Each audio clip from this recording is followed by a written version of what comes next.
انسانیت گر چکی تھی کہ اس کو بیان کرنے کے لیے الفاظ ملنا مشکل ہے۔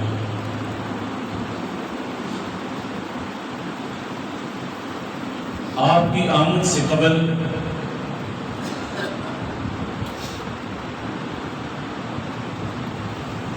دنیا اس حد تک گر چکی تھی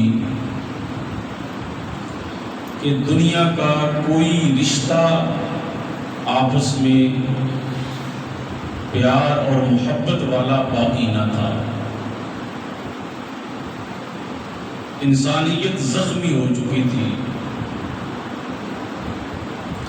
اور کوئی کسی سے محبت سے بات کرنے کے لیے تیار نہ تھا۔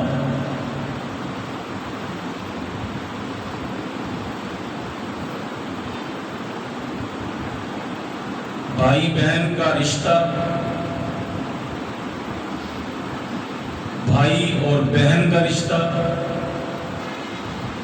اس سے بھی بڑھ کر ماں اور بیٹی کا رشتہ ٹوٹ چکا تھا، اور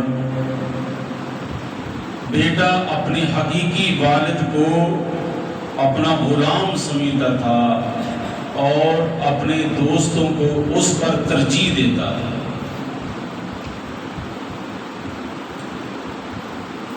باقاعدہ عورتوں کی منڈی لگتی،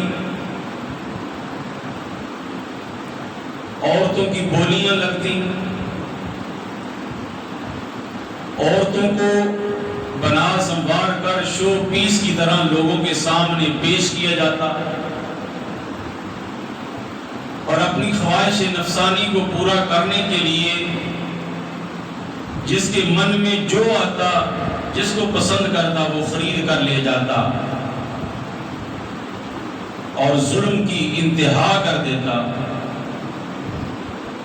رشتے اتنے کمزور ہو چکے تھے کہ باپ اپنے بیٹے کے سامنے بات کرنے سے کتراتا، اور ماں باقاعدہ باپ کے مرنے کے بعد اس معاشرے کے اندر ورثاء کے اندر ایک ایسی حیثیت رکھتی جس کو باقاعدہ وراثت سمجھ کر تقسیم کیا جاتا۔ شراب و کباب کی محفلیں عام تھی، زنا عام تھا، قدورتیں عام تھی، بغض عام تھا، اور چھوٹی چھوٹی باتوں پہ شروع ہونے والی لڑائی کئی 100 سال تک چلتی، سینکڑوں لوگ قتل ہو جاتے، لیکن دشمنی پھر بھی ختم نہ ہوتی۔ کھڑے جانور کا گوشت اتار لیا جاتا، جانور تکلیف میں بدبدا، بآواز بلند ہنستے، قہقہے لگاتے۔ غرض شرافت نام کی کوئی چیز نہ تھی، محبت نام کی کوئی چیز نہ تھی، ظلم تھا، زیادتی تھی کہ اپنے گھر کے آنگن میں پلنے والی ایک معصوم سی کلی، اس کو زندہ درگور کر دیا جاتا، صرف یہ سوچ کر کہ کل میں ہمارے لیے یہ رسوائی کا سبب بن سکتی ہے، جوائی آئے گا، داماد آئے گا، اس کو زندہ درگور کر دیا جاتا۔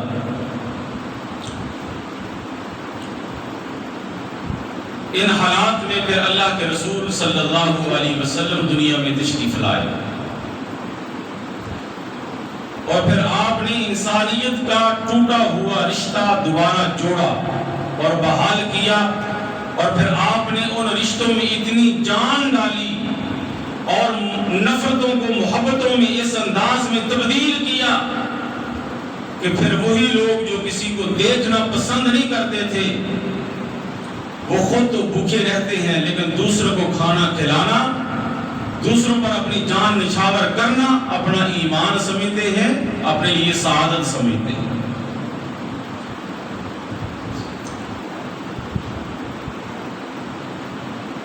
1400 سال کے بعد آج پھر دنیا اسی موڑ پہ آ چکی ہے کہ آج پھر انسان کا قاتل ہے،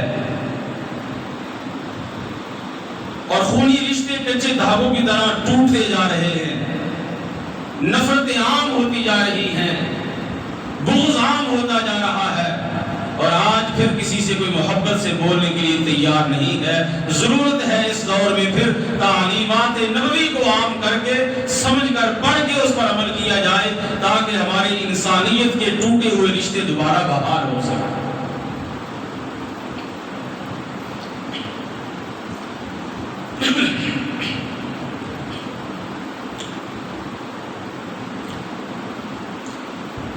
سرکار دو عالم صلی اللہ علیہ وسلم تشریف لائے تو آپ صلی اللہ علیہ وسلم نے سب سے زیادہ انسانیت کی تعمیر پر زور دیا، اور معاشرہ جن چیزوں سے نفرت کرتا تھا حضور نے اس کو محبت میں تبدیل فرما دیا۔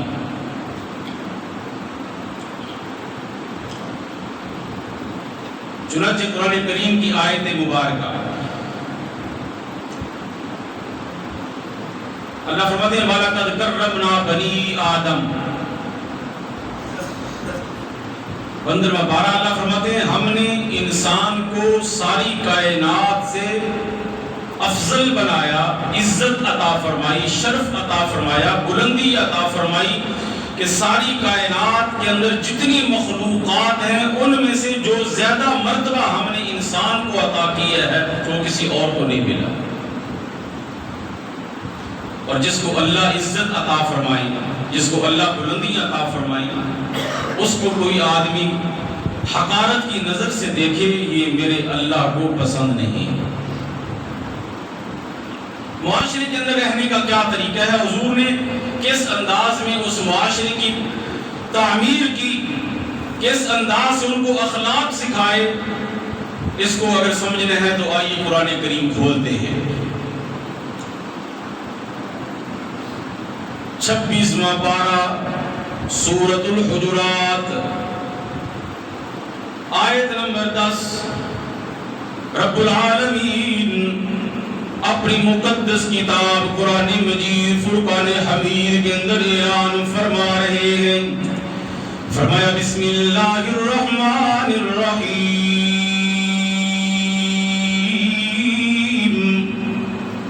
یا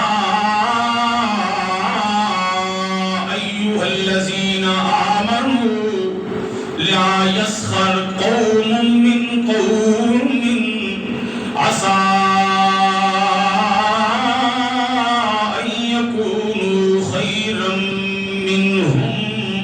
رب العالمین اعلان فرما رہے ہیں او ایمان والو، یا ایھا الذین آمنو، کلمہ پڑھنے والو، اللہ کی توحید کا اقرار کرنے والو، میرے پاک پیغمبر کی رسالت کا اقرار کرنے والو، اے کائنات کے مالک تو کہنا کیا چاہتا ہے؟ رب العالمین فرماتے ہیں میں اللہ تمہیں یہ پیغام دینا چاہتا ہوں، اگر ایمان قبول کر لو، اگر تم کلمہ پڑھ لو، پھر اس کے بعد لا یسخر قوم من قوم عسى ان یکونوا خیرا منہم، تم میں سے کوئی قوم دوسری قوم کا مذاق نہ اڑائے، تم میں سے کوئی برادری کسی برادری کا مذاق نہ اڑائے، تم میں سے کوئی قبیلہ دوسرے قبیلے کا مذاق نہ اڑائے، تم میں سے کوئی مرد کسی مرد کا مذاق نہ اڑائے، کوئی انسان دوسرے انسان کا مذاق نہ اڑائے۔ اللہ فرماتے ہیں نمازیں پڑھنے والوں، تہجدیں ادا کرنے والوں، اپنی پیشانی پہ نشان بنانے والوں، تمہاری نمازیں ایک طرف، تمہارے سجدے ایک طرف، تمہارا رکوع ایک طرف، میں اللہ یہ سجدے بعد میں دیکھوں گا، میں یہ نمازیں بعد میں دیکھوں گا، پہلے میں سب سے پہلے یہ دیکھوں گا میرا بندہ میرے کسی بندے کو زخمی کر کے تکلیف دے کے پریشان کر کے تو نہیں آیا۔ اس لیے اللہ فرماتے ہیں او ایمان والو لا يسخر قوم من قوم عسى يكونوا خيرا منهم. ایک دوسرے کا مذاق نہیں اڑانا، ٹھٹھا نہیں کرنا، دھدکارنا نہیں. میں نے کہا مولا میری آنکھوں کے سامنے یہ بدکاریاں کر رہے ہیں، میں ان کو کیوں نہ برا کہوں. آواز آتی ہے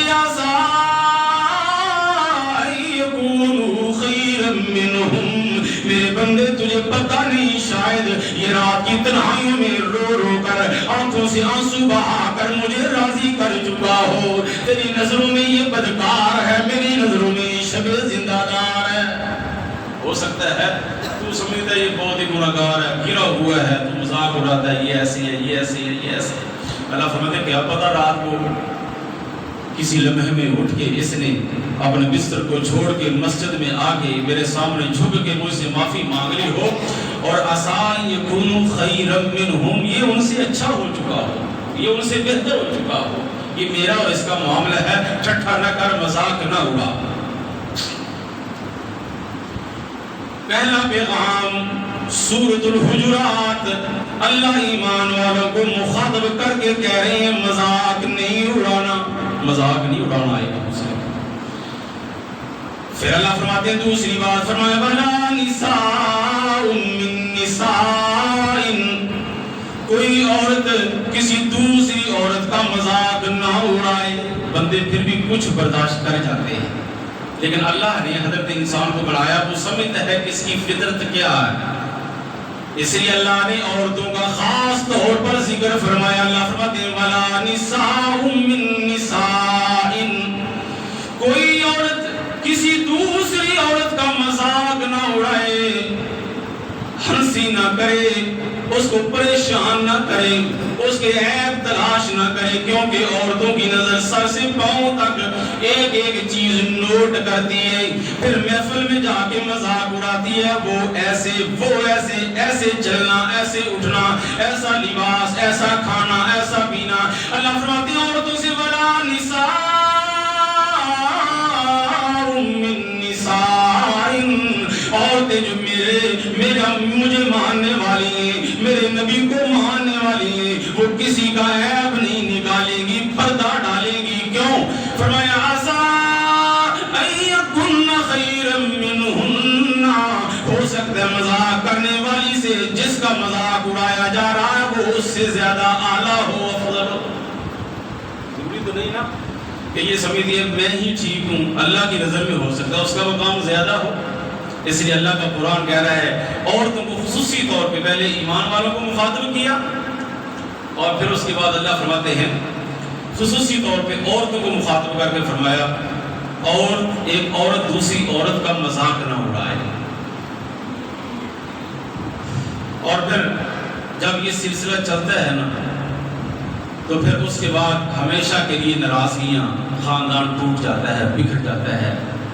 اللہ فرماتے ہیں عورتوں کو خصوصی طور پہ تلقین فرما رہے ہیں عورتیں ایسا نہ کریں، عورتیں ایسا نہ کریں، کیونکہ زبان تو خاموش رہتی نہیں، بہت تیز بولتی ہیں، جلدی بولتی ہیں، چگلیاں کرتی ہیں، غیبت کرتی ہیں. عورتیں دو بیٹھی ہوں خاموش ہو جائیں بڑا مشکل ہے.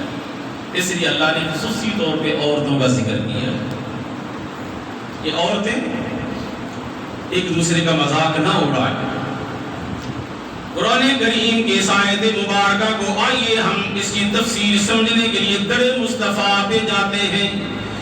اللہ کے پاک پیغمبر محمد رسول اللہ صلی اللہ علیہ وسلم گھر میں تشریف لائے. آپ کے گھر والی سیدہ عائشہ صدیقہ. کون عائشہ صدیقہ؟ جس کے نکاح سے پہلے اللہ نے اپنے نبی کو پیغام بھیجا یہ آپ کی بیوی بننے والی ہے. کون عائشہ؟ جس کا نام اللہ کے نبی نے پیار سے حمیرہ رکھا. کون عائشہ جو اپنے منہ سے مسواک نرم کر کے میرے پاک پیغمبر کو دیتی ہے.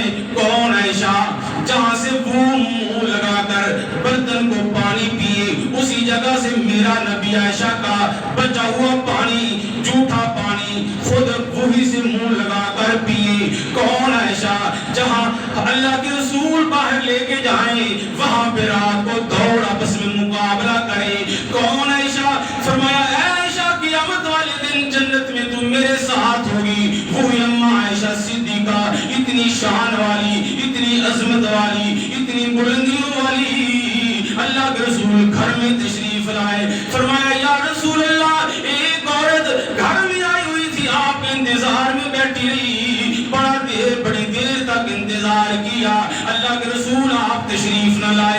انتظار کر کے چلی گئی. میرے پاک پیغمبر نے فرمایا عائشہ وہ کون سی عورت تھی جو اتنی دیر انتظار کرنے کے بعد چلی گئی, مجھ سے ملاقات نہ ہو سکی, کیا نام تھا, کس کام کے لیے آئی تھی, کیا غرض تھی؟ فرمایا یا رسول اللہ وہ چھوٹے قد والی ٹھگنی عورت سارے جانتے ہیں, چھوٹے قد والی وہ آئی تھی.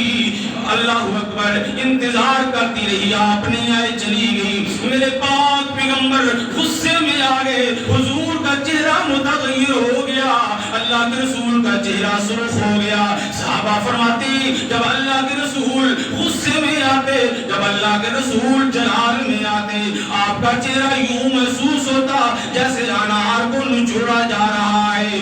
آپ غصے میں بھی پیارے لگتے, آپ مسکراہٹ میں بھی پیارے لگتے. صحابہ کرام اما عائشہ صدیقہ فرماتی ہیں میں نے اللہ کے رسول کا چہرہ دیکھا, چہرہ متغیر ہو چکا تھا, آپ جلال میں آ چکے تھے, آپ غصے میں آ چکے تھے. میں پریشان ہو گئی, میں نے عرض کیا اللہ کے رسول کون سی غلطی ہو گئی, کون سی خطا ہو گئی, آپ پریشان کیوں ہو گئے, مجھے معاف کیجئے, بتائیے تو صحیح نا کس چیز نے آپ کو رنج پہنچایا ہے, کس چیز نے آپ کو تکلیف پہنچائی ہے. فرمایا عائشہ تم نے جو جملہ بولا ہے نا اس جملے سے مجھے تکلیف ہوئی ہے. فرمایا حضور کون سا جملہ؟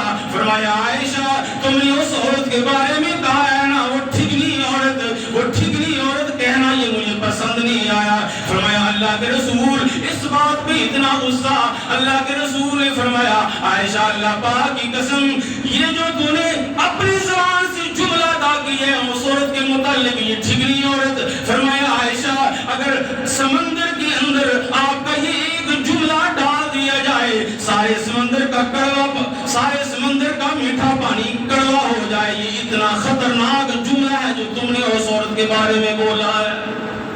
یہ بولنے کی بھی اجازت ہے, بوڑھی عورت, جگری عورت, چھوٹی عورت, ادھر نک انجدا, ادھر منہ انجدا, یہ انجدی. اللہ اللہ تعالیٰ فرما رہے ہیں مذاق نہیں اڑانا, مذاق. روزے رکھنا آسان ہے, نمازیں پڑھنا آسان ہے, حج کرنا آسان ہے, عمرہ کرنا آسان ہے. اپنے معاشرے میں, اپنے محلے میں, اپنے دائیں بائیں گھر کے اندر اپنا اخلاق اچھے طریقے سے پیش کرنا, انسان کو انسانیت کا مقام دینا, یہ مشکل ہے. یہ اس کے لیے اللہ کے رسول نے یوں تربیت فرمائی ہے. اللہ کے رسول فرماتے ہیں, اللہ تعالیٰ قرآن پاک میں فرماتے ہیں عسیٰ یکون خیرا منہم. حضور نے فرمایا تو نے یہ جو جملہ بولا ہے نا چھوٹا سا, یہ ٹھگنی عورت ہے. میرے بھائیو کیا ہم اپنے معاشرے کے اندر یوں دن رات یہ جملے نہیں بولتے؟ اس طرح سے جملے کستے ہیں. انسانیت کی تعمیر کرنے کے لیے میرا پیغمبر آیا, اللہ کے رسول نے یوں انسانیت کے اخلاق کی تعبیر فرمائی. فرمایا نہیں ہے جنتی عورت, حضور کی بیوی, عام عورت نہیں, زمانے کی مسلمانوں کی ماں ہے. لیکن فرمایا عائشہ تیرے منہ سے نکلنے والا جملہ اتنا خطرناک ہے, اگر یہ سمندر میں ڈال دیا جائے تو سمندر کا پانی کڑوا ہو جائے. اللہ اکبر.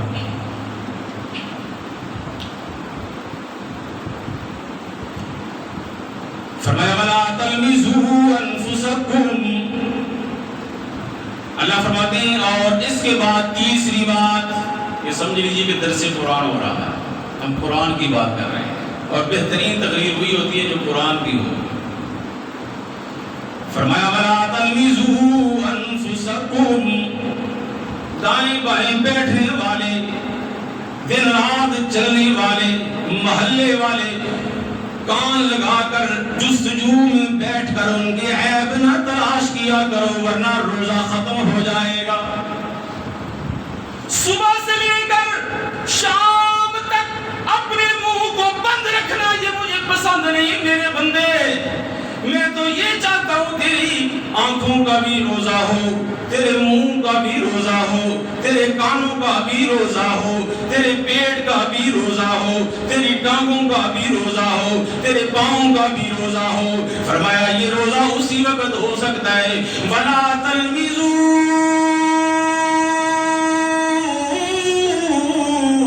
أَنفُسَكُمْ رؤوسکم، اللہ فرماتے ہیں سیدھا جا سیدھا آ، یوں ٹول لگا کے بیٹھ نہ جا، میں دیکھوں کیا باتیں ہو رہی ہے، کیا جھگڑا ہو رہا ہے، کیا کہانی چھڑی ہوئی ہے۔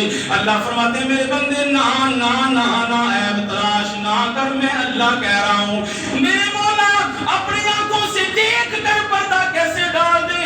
اللہ فرماتے ہیں میرے بندے ہے تو مشکل، لیکن اگر دنیا میں تو میرے کسی بندے میں عیب دیکھ کر پردہ ڈالے گا، قیامت والے دن محشر کے میدان میں ساری دنیا کے سامنے تیرے عیبوں پر پردہ ڈال دوں گا۔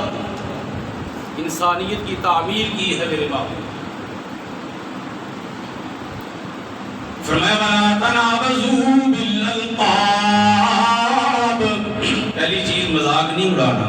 وَلَا نِسَاءٌ مِّن نِسَاءٍ، جو عورتوں کو حکم ہے ایک دوسرے کا استہزاء نہ کریں۔ تیسرے نمبر پہ وَلَا تَلْمِزُوا، عیب تلاش نہیں کرنے۔ اور آگے فرمایا وَلَا تَنَابَزُوا بِالْأَلْقَابِ، اللہ فرماتے ہیں کسی کا برا نام لے کر جس سے اس کو تکلیف ہوتی ہو، لوگوں نے الٹا نام لگایا ہوا ہو، اس نام سے اس کو نہیں پکارنا۔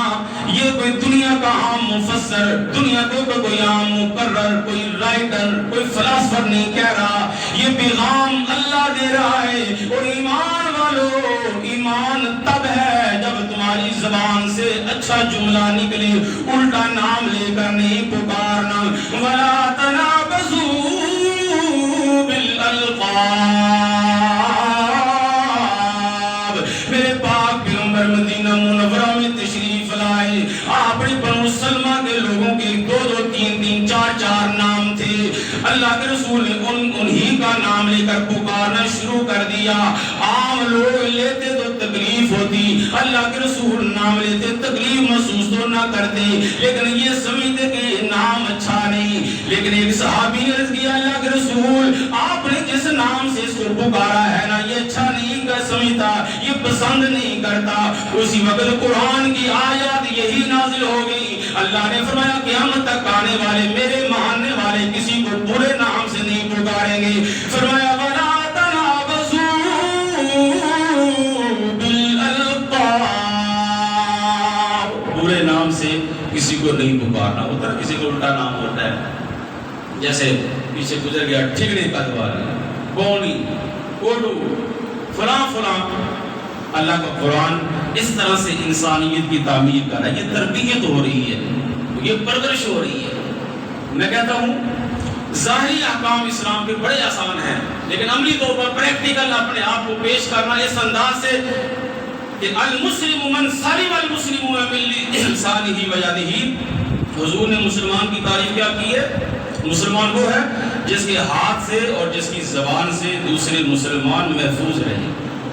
تیرے ہاتھ سے لوگوں کو تکلیف پہنچ رہی ہے، تیری زبان سے لوگ جل رہے ہیں، اور تو نمازوں پہ نمازیں، تو روزے پہ روزہ، تو حج پہ حج کرتا جا رہا ہے۔ اللہ فرماتے ہیں تھوڑی سی بریک لگا بندے، یہ میرے سامنے سجدے روک، پہلے میرے بندوں کو بھی تو راضی کرنا، ان کے بارے میں جو تو اپنے اندر سے زہر آلود تیر نکال رہا ہے، اللہ فرماتے ہیں یہ روک۔ اللہ اکبر۔ ہمارے معاشرے کے اندر ہم کیا کرتے ہیں، ایک بندے کے اندر کوئی عیب ہوتا ہے تھوڑا سا، کسی نہ کسی درجے کے اندر اگر عیب ہوتا ہے تو ہم اس کا نام کوئی ڈال دیتے ہیں، پھر موقع نہیں جانے دیتے، اس کو اس انداز میں پکارتے ہیں کہ اس کو پتہ چلے، اس کو تکلیف محسوس ہوتی ہے، اسے میرا مذاق اڑایا ہے۔ اسی لیے تو اللہ کے رسول نے فرمایا اپنے جو 2 جبڑوں کے درمیان ہے اور جو 2 ٹانگوں کے درمیان ہے، یعنی زبان اور شرمگاہ، اس کی ضمانت تم دو کی حفاظت کریں گے، جنت کی ضمانت میں محمد تمہیں دے دوں۔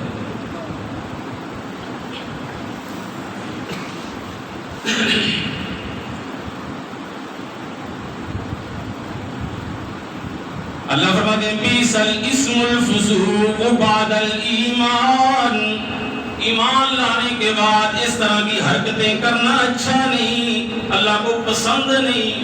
ایمان بھی لے آئے، کلمہ پڑھ لیا، نمازیں بھی پڑھ رہے ہیں، لیکن فجور گناہ کسی کا مذاق اڑانا. اللہ فرماتا ہے ایمان کے بعد یہ بات جچتی نہیں نا. ایمان کے بعد اپنے آپ کو کنٹرول کرنا ہے. اور فرمایا اللہ فرماتے ہیں تو کسی انسان کے اندر عیب نکالے, کسی انسان کے اندر تو عیب نکالے, اس کا ناک اس طرح, اس کے دانت اس طرح, اس کی پیشانی اس طرح, لنگڑا, لولا, اندھا, کانا. اللہ فرماتے ہیں میرے بندوں کے بارے میں زبان چلانے والے تو اس بندے کے اندر عیب تلاش نہیں کر رہا. حقیقت کے اندر یہ عیب اس ذات جس نے اس کو بنایا ہے اس کے اندر عیب تلاش کر رہا ہے. اللہ فرماتے ہیں اس نے خود تو اپنا چہرہ نہیں بنایا, اس نے خود تو اپنے ہاتھ نہیں بنائے, اس نے خود تو اپنی آنکھیں نہیں بنائی, اس نے خود تو اپنا چہرہ نہیں بنایا. اللہ فرماتے ہیں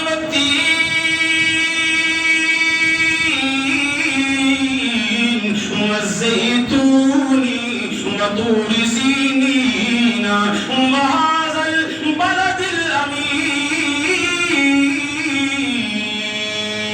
الأمين. میں قربان جاؤں رب العالمین پر, خالق کائنات, ایک قسم نہیں, دو نہیں, تین نہیں, چار نہیں, رب العالمین چار قسمیں اٹھانے کے بعد فرماتے ہیں او ایمان والو مجھے قسم ہے تین کی, مجھے قسم ہے زیتون کی, مجھے قسم ہے طور سینا کی, مجھے قسم ہے اس شہر کی جس شہر میں میرا محمد اپنے پاک قدم لگا کے چلتا رہا, مجھے قسم ہے ان گلیوں کی جن گلیوں میں میرا محمد اپنے پاک قدم لگا کے چلتا رہا, مجھے قسم ہے ان گلیوں کی جن گلیوں میں میرا پاک پیغمبر معطر وجود لے کر چلتا رہا.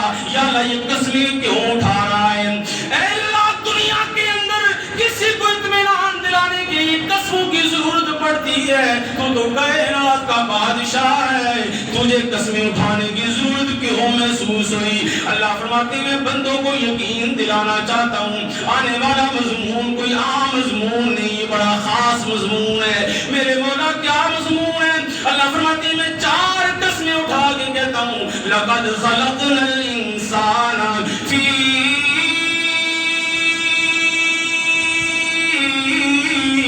احسن تقویم.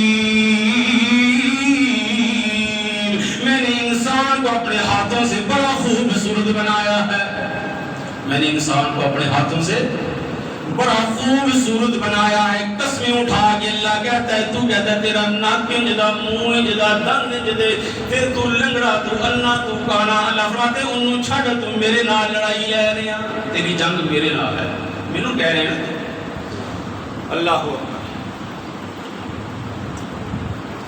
وَمَن لَّمْ يَتُبْ باز آ جا, اللہ فرماتے نہ کریں, باز آ جا نا اس. وَمَن لَّمْ يَتُبْ فَأُولَٰئِكَ هُمُ الظَّالِمُونَ. اگر باز نہ آیا تجھے میں ظالموں کے اندر شمار کروں گا. یہ اللہ کا قرآن کہہ رہا ہے سورۃ الحجرات 26واں پارہ. اللہ فرماتے ہیں میرے بندوں کو تنگ نہ کر, میرے بندوں کا مذاق نہ اڑا, میرے بندوں پہ انگلیاں نہ اٹھا, میرے بندوں کے عیب ظاہر نہ کر, وگرنہ تیری جنگ میرے ساتھ ہو جائے گی. میں قیامت والے دن ظالموں کی صف میں تجھے کھڑا کر دوں گا. اللہ ہو وہ دیکھیے نا دربار نبوی لگا ہوا ہے, دربار نبوی لگا ہوا ہے. کچھ قیدی قید ہو کر صحابہ کی گرفت میں آئے اور ان کو لے کر صحابہ کرام مدینہ منورہ میں کائنات کے سب سے بڑے کمانڈر کے سامنے لے آئے. جب جنگ ہوتی ہے اس وقت کوئی قانون نہیں چلتا, جنگ میں سب کچھ ہوتا ہے, عزتیں تاتار ہوتی ہیں, منزلیں گرتی ہیں, فصلیں جلتی ہیں, باغات تباہ ہوتے ہیں. لیکن میرے محبوب نے کتنا پیارا پیغام دیا ہے. آقا فرماتے ہیں جب صحابہ کو جنگ کے لیے بھیجتے تھے تو جاتے وقت آخری الفاظ حضور یہ فرماتے تھے اللہ تمہیں فتح دے تو عورتوں کو قتل نہیں کرنا، بوڑھوں کو قتل نہیں کرنا، اور وہاں کی فصلیں اور باغات نہیں اجاڑنے، اگر ایسا کرو گے تو مجرم کہلاؤ گے۔ بلکہ میں پڑھ رہا تھا آقا کی تعلیمات کو، تو جو مسلمانوں کے ملک میں کوئی غیر مسلم رہتا ہے، کافر مسلمانوں کے ملک یعنی دارالاسلام میں کوئی غیر مسلم رہتا ہے، اس کو ذمہ کہا جاتا ہے، ذمہ۔ اس کو وہی حقوق حاصل ہوتے ہیں جو ایک اسلامی ریاست کے اندر ایک مسلمان کو حق حاصل ہوتا ہے۔ میرے محبوب نے فرمایا کوئی غیر مسلم دارالاسلام کے اندر رہتا ہے اور اس کی کسی جان مال اور عزت پر اگر کسی نے حملہ کر دیا اور اس کو تکلیف پہنچائی، اس کو نقصان پہنچایا، تو قیامت والے دن رب کی عدالت میں مسلمان کے ساتھ نہیں بلکہ اس ذمہ کافر کے ساتھ کھڑا ہو کر اس کی وکالت کروں۔ ایسا مذہب ہے دنیا کے اندر کہ کافر ہے، حضور فرماتے ہیں وہ تیرے ملک میں آ گیا، اسلامی ریاست میں ذمہ بن گیا، اس کو سارے حقوق وہی حاصل ہیں جو مسلمان کو ہے، اس کی جان مال کی آبرو کی عزت کی حفاظت کرنا تم پر فرض ہے۔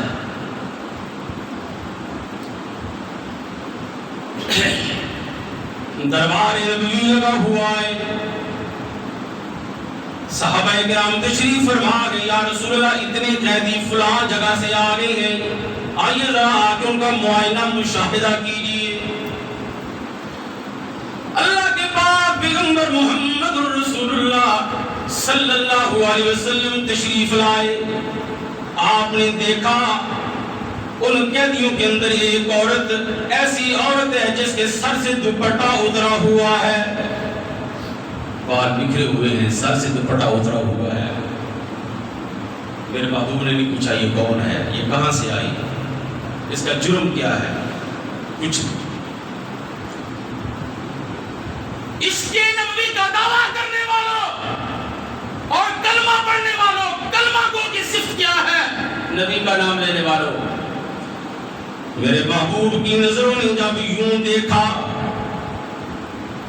سر سے دوپٹہ اترا ہوا ہے، اللہ کے پاک پیغمبر نے اپنی نبوت والی چادر جس کی قسمیں اٹھا کے اللہ کہتے یا ایھا المزمل، میرے محبوب ساری زمانے کی چادریں اکٹھی کر لی جائیں، تیری چادر کی عظمت کا مقابلہ نہیں کر۔ عرشوں سے اللہ نے جس کی عظمتوں کی قسمیں اٹھائی ہیں، یہ ساری کائنات کی پاکیزہ چادر ہے، اور سامنے کافر عورت ہے، اور قرآن کہتے ہیں کافر ناپاک ہوتا ہے، نجس ہوتا ہے، لیکن دیکھیے نا میرے نبی کی شان رحمت، اللہ کے نبی نے یوں نبوت والی چادر پکڑی، جلدی سے جا کے اس عورت کے سر پہ رکھ دی۔ بولنے والوں نے سوال کیا اللہ کے رسول آپ کو معلوم نہیں یہ کلمہ پڑھنے والی نہیں ہے، یہ کافر عورت ہے، یہ آپ کی دشمن ہے، یہ دشمن کی فوج میں رجزی اشعار پڑھ کے ان کو تھپکیاں دینے والی ہے۔ اللہ کے رسول کلمہ نہیں پڑھا، آپ نے نبوت والی چادر اس کے سر پہ دے دی ہے، یہ کیوں؟ اللہ کے محبوب نے یہ جملہ بولا، اللہ کے رسول نے جو الفاظ بولے، دنیا کا کوئی بادشاہ، دنیا کا کوئی فرما رہا، دنیا کا کوئی رئیس، دنیا کا کوئی فلاسفر اللہ کی قسم یوں میرے محمد کے ہم پلہ نظر نہیں آتا۔ میرے محبوب نے نبوت والی چادر اس کے سر پہ رکھ کے فرمایا، وہ اعتراض کرنے والے میرے صحابہ، بیٹی بیٹی ہوتی ہے، چاہے مسلمان کی ہو چاہے کافر کی ہو، بیٹی بیٹی ہوتی ہے۔ نبی آتے رہے آخر میں نبیوں کے امام آئے، نبی آتے رہے آخر میں نبیوں کے امام آئے، وہ دنیا میں خدا کا لے کر آخری پیغام آئے، وہ جھکانے بندوں کی جبیں اللہ کے در پر، وہ سکھانے آدمی کو احترام آئے. انہوں نے بتایا ہے انسان کا مقام کیا ہے. کافر ہے, مسلمان نہیں. اور یہاں کا باپ اپنی بیٹی سے محبت کرتے ہوئے اپنی آنکھوں کے سامنے اس کے سر سے دوپٹہ اتارتا ہے. کوئی بات نہیں بیٹا, شادی کا موقع ہے. نمازی ہیں, پرہیزگار ہیں, لیکن تعلیمات الٹ ہیں.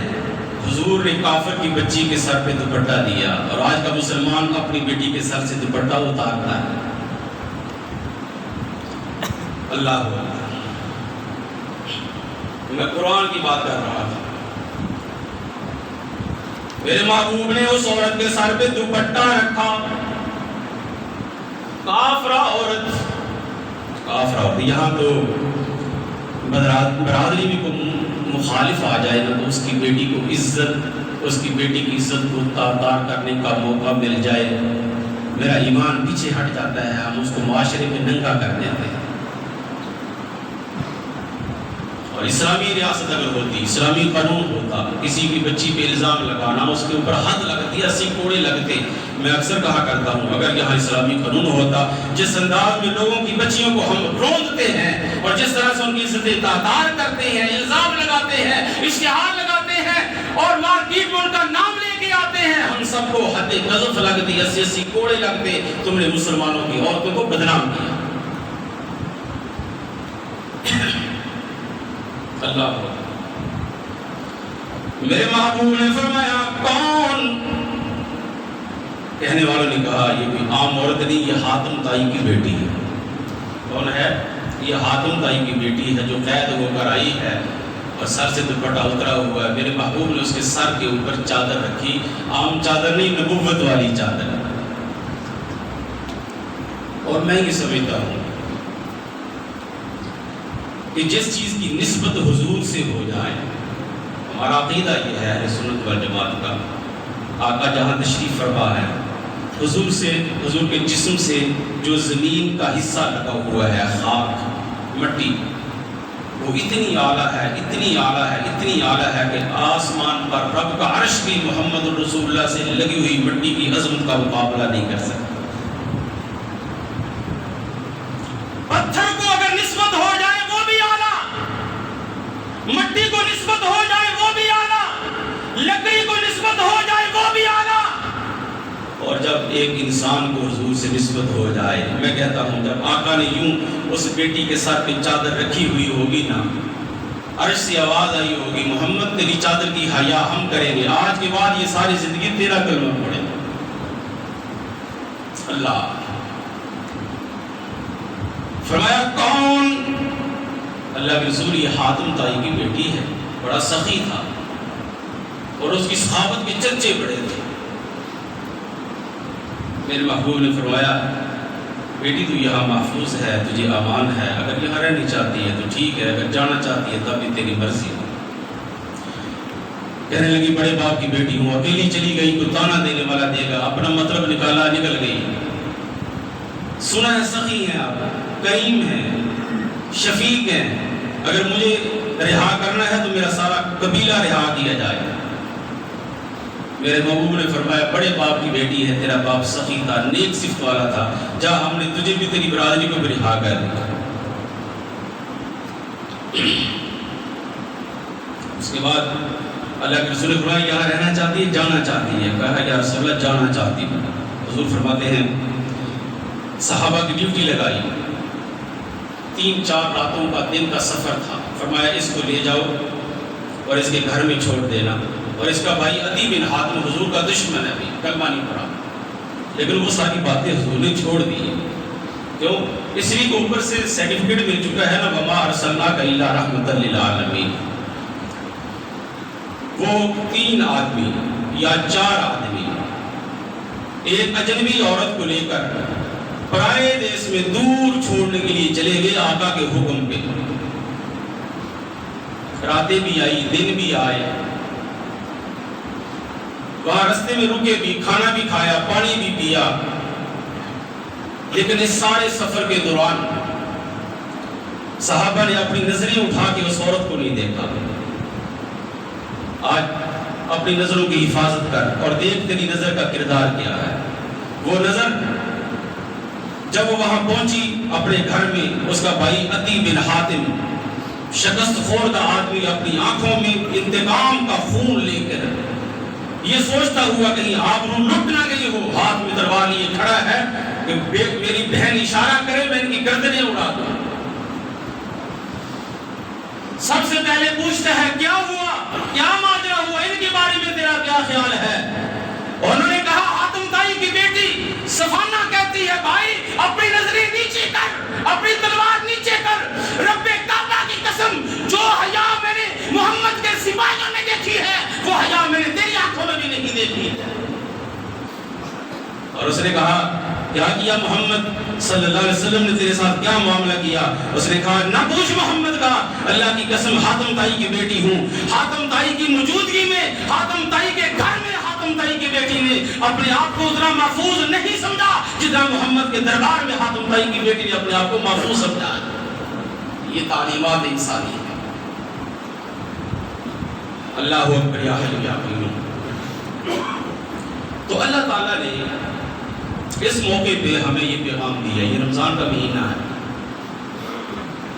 اللہ تعالیٰ فرماتے ہیں جہاں بہت ساری عبادات ہیں وہاں یہ بھی اپنے اندر پیدا کرو، اپنی زبان کو کنٹرول کرو اور احترام انسانیت سیکھو، کسی کے کام آ جاؤ۔ یہاں تو انسانیت کی بات ہے اور یہاں پہ لوگ حدیث سے